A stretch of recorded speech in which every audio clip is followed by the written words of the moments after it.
O tome uvijek govorimo da su počevi još od srednjeg vijeka, da ne kažemo od praistorije. Znači, mi smo bili jedan narod koji u jednom trenutku se razdvojio, ali mi smo... Ko je bio jedan narod? Mi i Rusi? Da.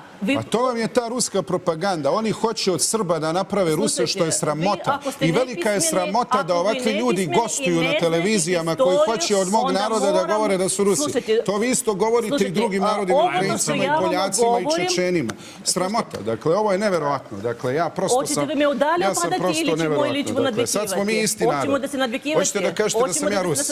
Ajmo, molim vas da budemo malo parlamentarni. Molim vas da i ne upadate u reč. Vi prevedite kraju da bi... Kako ne reaguješ ti ovo? Kaže ti žena da si Rus. Onda gospodin Stojković... To je moj stav. Kaže da ti je dete Rus. Vi ako se ne slažete, to je vaš problem. Znači, to kako se vi izjašnjavate u novoevropskim, vi možete da se izjasnite kao kaktus. Ja vam govorim o istraživanjem srpskih akademika i Srpske akademije nauka koje govore... Ja sam Rus, pa vama. Vi izjasnjavate se... Pa dobra, nisam...